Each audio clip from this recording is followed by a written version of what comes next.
Okay, here is a how-to video to create mounting studs for an intake manifold.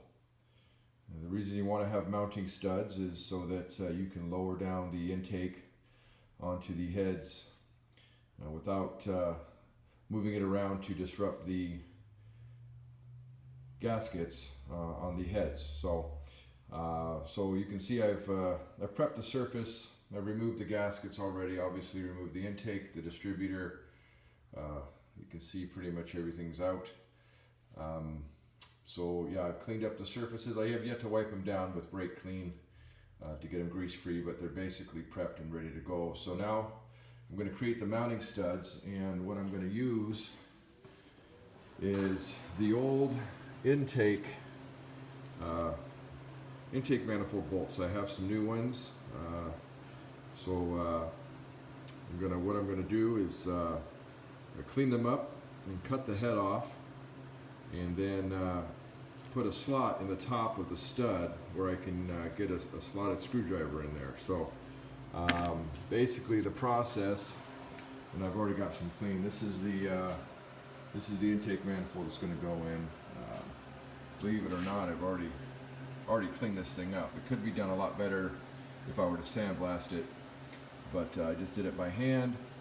Didn't want to wait a week for the machine shop in town to get to it, so I just did it by hand, and like I said, it was a lot worse. So what I have here is one of the intake manifold bolts that I've already cleaned, and I simply had it over here on the wire wheel, and I just simply rotated it, cleaned the threads, and then cleaned the shoulder here of the bolt too, and then I'll just cut the head off here.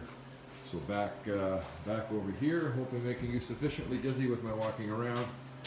So simply what I've done here is I've mounted one of the sacrificial bolts that will become a mounting stud into the vise, clamped down pretty nicely in a nut, and then I'll take my cutoff wheel and I will cut this bad boy. So let's see, I don't know if I can do this one-handed, but we'll give it a shot. Cover your ears.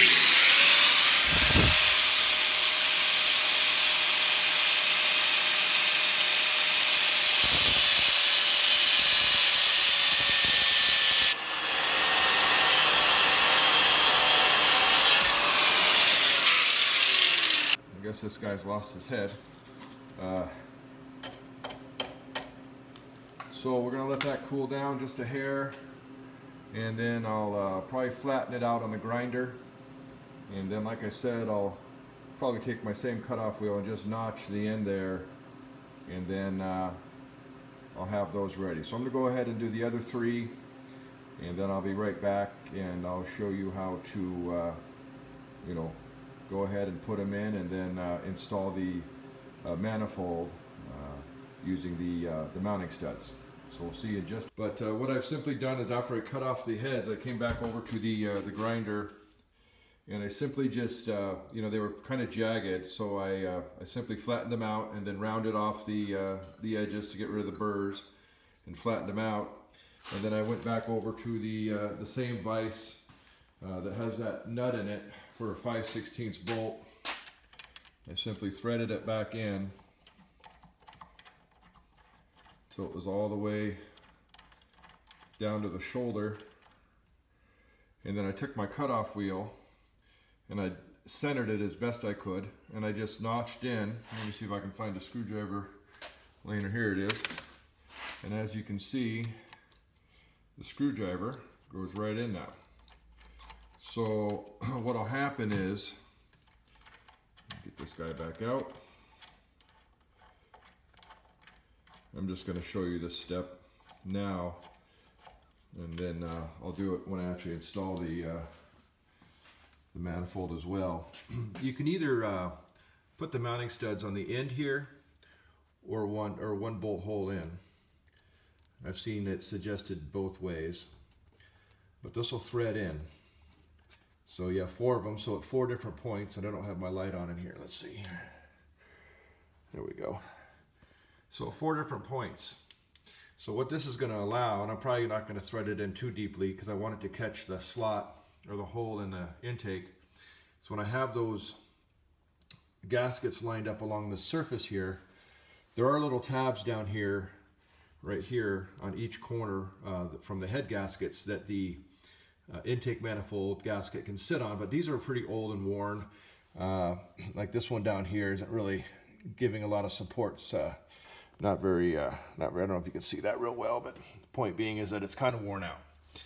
So this will keep those gaskets in place, and then when we lower that intake down, it should keep the gaskets from sliding around.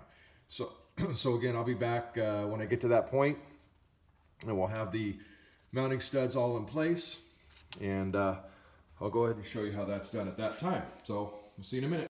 Okay, I'm back to show you that the gaskets are installed and the mounting studs that I made.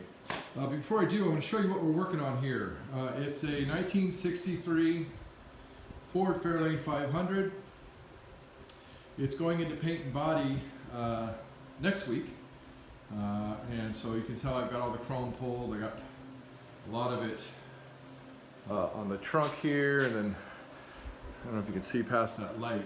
And I got some of it up here, and then I got some of it on top of my toolbox, all the front chrome. So yeah, she's gonna look good. She's gonna be Corinthian white, like the wheels.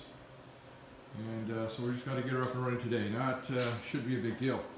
So here's where we're at. You can see the 4 mounting studs that I made are installed.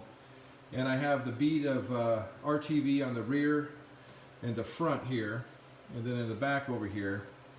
And then on the gaskets themselves, I put RTV on both sides of the intake gasket around the water jacket. So you've got one on each end there on each head. You can see the RTV.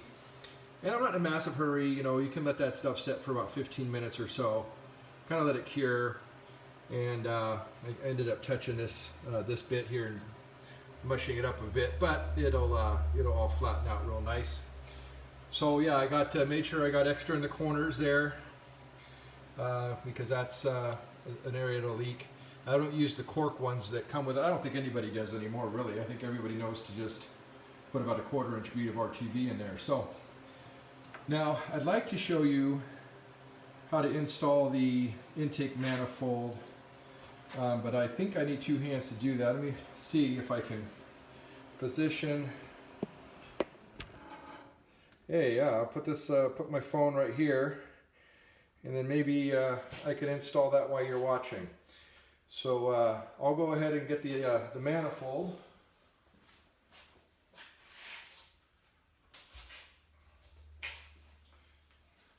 The trick is I've got the kickdown linkage in the back here that I've got to kind of work around. So I want to kind of tuck it in there. Right over the studs. Right over the studs. Okay, that went on pretty nicely. Now, the studs are sitting below the mounting studs that I made. You can see the end of it right there, and you can see why I put that notch in there. Here's the one on this side, because I'm going to want to unscrew those. So I'm not in a real big hurry to torque it down. I can just let that set up, and it went on real nice. I didn't see any shifting from my angle. Maybe you saw something from yours, but basically the way I'm going to torque this down, let's see here, it's going to go 1, 2, 3, 4, then it goes 5 here, 6 here, 7, 8, and then it goes 9, 10, 11, 12 in that order. And I'll torque them down to about 15 foot-pounds, and then I'll go and get them up to, I don't know, somewhere around 20, somewhere between 20 and 25. It kind of right in that neighborhood. We'll just call it 22. But anyways, that's pretty much it. I guess what I'll do real quick is I'll go ahead and pull one of those. Where's my screwdriver? Here it is. Pull one of these mounting studs.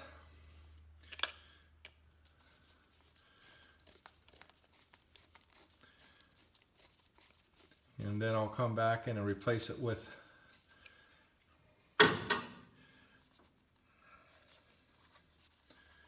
So voila. So there it is. And then I'll have these ready for next time. If and when I should need them again, I'll have them made. So anyways, that's it. Mounting studs and even some brief ideas in terms of installing the manifold. Hope this was helpful, and if so, please hit the like button. I'm not doing this to get likes or to make money. It's not the kind of channel I have, but if it was helpful, let me know. Thanks. Bye.